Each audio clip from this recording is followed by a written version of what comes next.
So for today's lesson, we're going to talk about adding and subtracting positive and negative numbers. So basically we're doing arithmetic, but we're dealing with negative and positive numbers at the same time. So our example that we have is we have negative 11 plus 5. Negative 11 plus 5. So you might want to first think about like what negative 11 represents. Negative 11 could represent you owing somebody $11, right? Adding 5 could represent you getting $5 from somewhere else or finding $5 somewhere, right? So, but if you pay back your debt, right? You pay back towards your debt, you owing somebody $11, the question becomes how much will you still owe that person?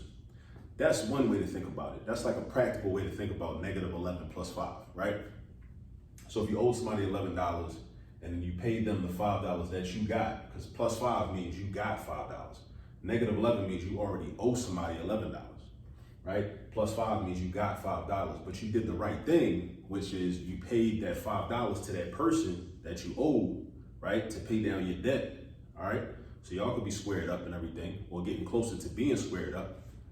And then you realize, okay, I still owe you $6, right? Because it's kind of like doing 11 minus 5, right?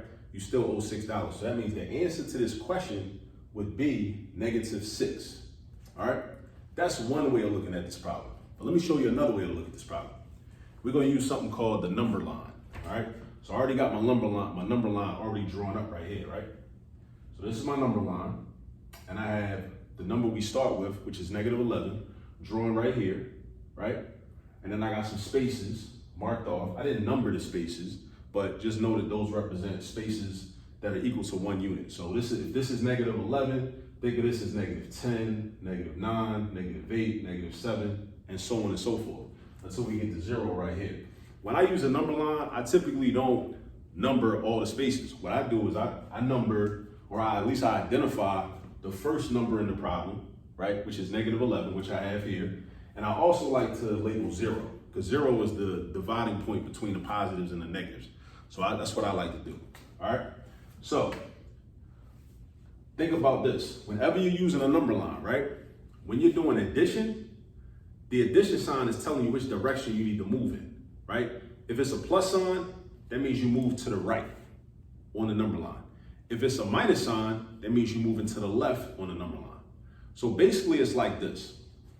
We can interpret this because like math is like a language basically, or it's not like a language, it is a language. Math is a language. So we can think about it like this.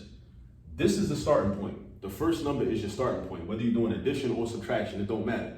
And it don't matter if the numbers are positive or negative. This is always gonna be your starting point. So imagine we start at negative 11, right? Then this sign right here, this plus sign, the plus sign tells you which direction you need to move in to get to your destination. The plus sign means you moving to the right. It's always gonna mean that. It means you moving to the right, all right? The plus sign means you moving to the right.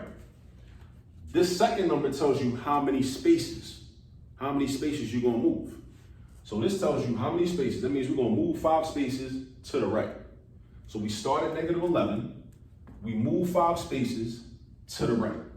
Again, we start at negative 11, we move 5 spaces to the right. So what does that look like? It means I start at negative 11 and I go 1, 2, 3, 4, 5, right? I stop right there. Now this is negative 11 and we count by ones. So this is gonna be negative 10, negative 9, negative 8, negative 7, negative 6. So that's another way to show our answer was negative 6. Even though we already knew, because we talked about it like in a practical sense, when talking about money, like owing somebody $11 and then you get $5 and you pay back that person that $5 that you got. We talked about that already, right? But using the number line, this is another way to think of negative 11 plus 5, all right? So negative 11 plus 5 is equal to negative 6, all right?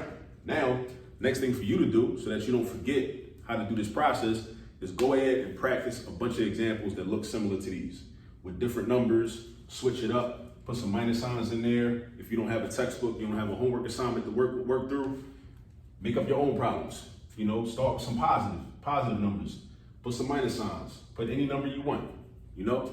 But just remember, The key to this video is this. The first number is where you start at. The second number tells you how many spaces to move. The sign in between tells you whether you're gonna go to the right or whether you're gonna go to the left. If it's a plus sign, that means you're gonna slide to the right.